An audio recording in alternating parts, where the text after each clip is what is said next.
ഈശോമിശിഹായ്ക്ക് സ്തുതിയായിരിക്കട്ടെ. ഇന്ന് ദുഃഖാര തിരുനാൾ ദിവസമാണ്. വിശുദ്ധ തോമസ് ലീഹായുടെ രക്തസാക്ഷിത്വത്തെ നമ്മൾ ഇന്ന ദിവസം ഓർക്കുന്നു. തോമസ് ലീഹാനെ വ്യത്യസ്തനാക്കുന്നത് എന്താണ്?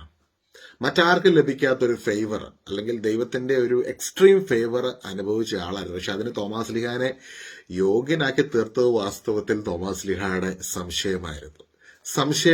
ആളിച്ചിരി ലോജിക്കലി ചിന്തിച്ചു, യേശു ഉയർത്തെഴുന്നേറ്റോ?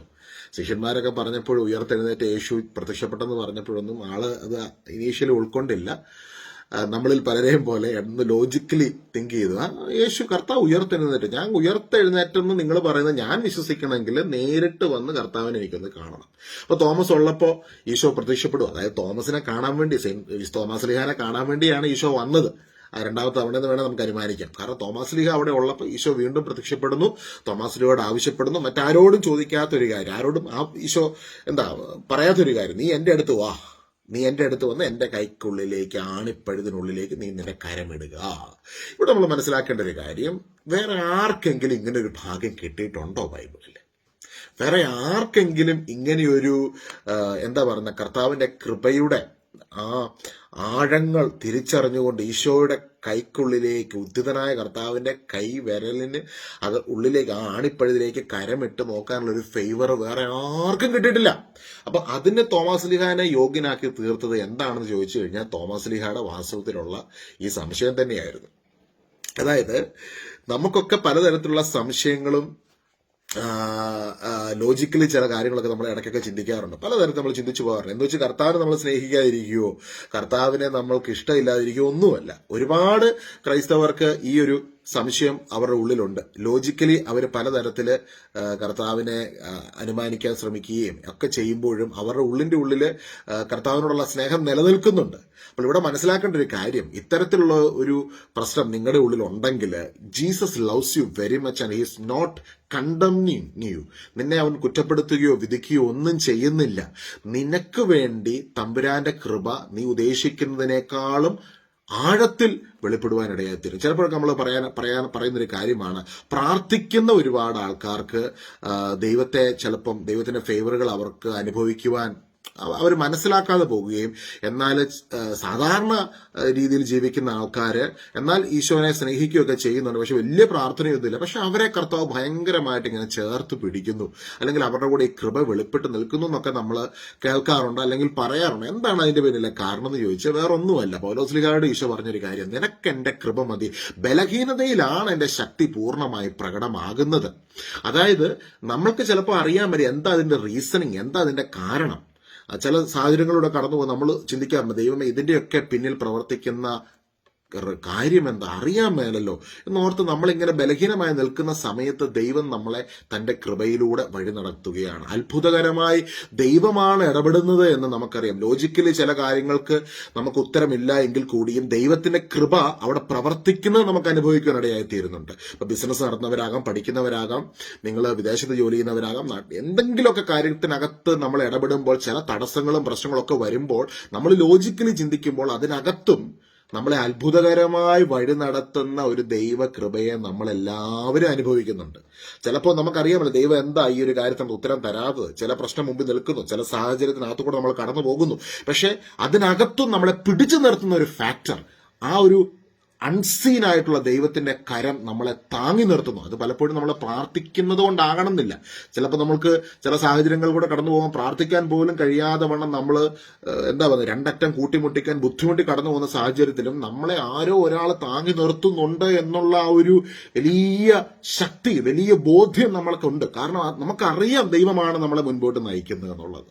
ആ ഒരു സാന്നിധ്യം, അതാണ് ദൈവത്തിന്റെ ഗ്രേസ്, ദൈവത്തിന്റെ കൃപ. ആ കൃപയെ അതിന് ആഴത്തിൽ അനുഭവിക്കുവാൻ തോമസിലേക്ക് സാധിച്ചു. കാരണം മറ്റൊന്നുമല്ല, മറ്റാർക്കും കിട്ടാത്തൊരു ഫേവർ തോമസിലേക്ക് കിട്ടി. അതിന് കാരണം എന്താ? തോമസിലേക്ക് സംശയിച്ചു, ഡൗട്ട് അടിച്ചു. ഇന്ന് നമ്മൾ നമ്മുടെ ജീവിതത്തിൽ പലപ്പോഴും ഡൗട്ട് അടിക്കുമ്പോൾ ഓർത്തോ, കർത്താവ് ഒരിക്കലും നമ്മളെ കുറ്റപ്പെടുത്തുകയല്ല, കർത്താവ് നമ്മളെ സ്നേഹിക്കുകയാണ്. നമ്മൾ ബലഹീനനാണെന്ന് നമ്മൾ തുറന്നു പറയുമ്പോൾ, ഞാൻ വിശ്വസിക്കത്തില്ല എന്ന് തോമസ് ലീഹ പറഞ്ഞു. എനിക്ക് നിങ്ങളെല്ലാം കണ്ടതാണ്, പക്ഷെ എനിക്കത് ഉൾക്കൊള്ളാൻ പറ്റുന്നില്ല. കാര്യം 3.5 വർഷക്കാലം യേശുവിന്റെ കൂടെ നടന്നതാണ്. പക്ഷെ എനിക്കത് മനസ്സിലാക്കാൻ, ഉൾക്കൊള്ളാൻ പറ്റുന്നില്ല എന്ന് പറയുമ്പോൾ ആ ബലഹീനതയ്ക്കകത്തോട്ട് ദൈവത്തിന്റെ കൃപ ഇറങ്ങി വന്ന് നിൽക്കുകയാണ്. ഹല്ലേലൂയ. അപ്പൊ ഇന്ന് നമ്മൾ മനസ്സിലാക്കേണ്ട ഒരു കാര്യം, തോമാസ്ലീഹ എന്ന വ്യക്തിനെ കർത്താവ് തന്റെ കൃപ വെളിപ്പെടുത്തിയതിലൂടെ തോമസേ, നീ വിശ്വസിക്കുന്നില്ലെങ്കിൽ എനിക്ക് നിന്നോടുള്ള സ്നേഹം അത്രമാത്രം ഡീപ്പറാണ്.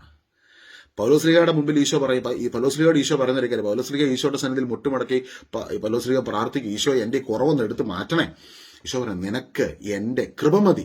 പത്രോസ്ലീഹ 3 തവണ ഈശോനെ തള്ളിക്കളഞ്ഞ വ്യക്തിയാ. ആ വ്യക്തി വീണ്ടും ഈശോയുടെ മരണശേഷം വലയും വഞ്ചിയുമായിട്ട് വീണ്ടും പഴയ ജോലിയിലേക്ക് കടന്നു പോകുമ്പോൾ ഈശോ വടിയാക്കിയായിട്ട് വന്നിട്ട്, ഞാൻ സഭയുടെ ആദ്യത്തെ മാർപ്പാപ്പയായിട്ട് നിന്നെ നിയോഗിച്ചിട്ട് നീ എന്റെ വലയും വഞ്ചിയായിട്ട് ഇറങ്ങിപ്പോവാണോടാന്ന് ചോദിച്ചു വഴക്ക് പറഞ്ഞ് അടിയെ കൊടുക്കുക അല്ല അവിടെ ചെയ്യുന്നത്. ഈശോ അവിടെ വീണ്ടും പത്രോസിന്റെ അരികിലേക്ക് കടന്നു വന്ന്, പത്രോസ് എവിടെയാണോ പരാജയപ്പെട്ടത്, അന്ന് രാത്രി മുഴുവൻ അധ്വാനിച്ചിട്ട് ഒന്നും ലഭിക്കാതിരിക്കുമ്പോൾ താൻ ആദ്യം പ്രവർത്തിച്ച അത്ഭുതം വീണ്ടും ആവർത്തിച്ചുകൊണ്ട് പത്രോസിനോട് തനിക്കുള്ള പറഞ്ഞറിയിക്കുവാൻ കഴിയാത്ത സ്നേഹത്തെ യേശു പ്രകടമാക്കി. ഹല്ലേലൂയ.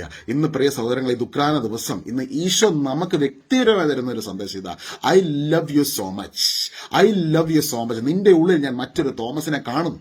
അത് നമ്മുടെയൊക്കെ ഉള്ളിൽ ചില സംശയങ്ങളുണ്ട്, നമ്മുടെയൊക്കെ ഉള്ളിൽ ചില ഡൗട്ട്സ് ഉണ്ട്. പക്ഷെ ആ ഡൗട്ട്സിനകത്ത് ഈശോ നമ്മുടെ ഇടയ്ക്കിലേക്ക് കടന്നു വന്നിട്ട് നമ്മളോട് പറയാം, മോനെ, എന്റെ കൈ കാണു, നീ കുത്തി തുളയ്ക്കപ്പെട്ട ഈ കൈക്കകത്ത് നിന്റെ വിടുതൽ ഇരിപ്പുണ്ട്. നിനക്ക് വേണ്ടി കുരിശിൽ ഞാൻ സകലതും ചെയ്തു കഴിഞ്ഞതാണ്. പത്രോസെ നീ പാറയാകുന്നു എന്ന് പറഞ്ഞ് ഈശോ പത്രോസിന് തന്റെ അധികാരത്തിന്റെ ആ ശുശ്രൂഷ താൻ കൈമാറിയപ്പോഴും പത്രോസ് പിന്നീട് സംശയിച്ചു. 3 തവണ ഈശോനെ തള്ളിക്കളഞ്ഞു. ആ പത്രോസിനെ തേടി ഈശോയുടെ സ്നേഹം കടന്നു വരികയാണ്.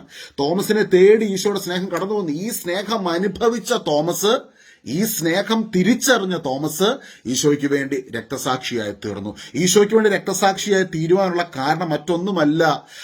അത് നമ്മൾ മനസ്സിലാക്കണം. തോമസ്ലീഹയുടെ ജീവിതമാകട്ടെ, പത്രോസ്ലീഹയുടെ, പൗലോസ്ലീഹയുടെ ഒക്കെ ജീവിതം എടുത്തു നോക്കുമ്പോൾ നമ്മൾ കാണുന്നൊരു കാര്യം എന്താണ്? അവർ കർത്താവിന് വേണ്ടി കത്തിജ്വലിച്ചു. നിരവധിയായ അപകടങ്ങളിൽ നിന്നും മരണകരമായ സാഹചര്യങ്ങളിൽ നിന്നും കർത്താവ് ഇറങ്ങി വന്ന് നിന്ന് അവരെ അത്ഭുതകരമായി രക്ഷപ്പെടുത്തുന്നത് നമ്മൾ കാണുന്നുണ്ട്. 1-2 തവണയല്ല, നിരവധി തവണ.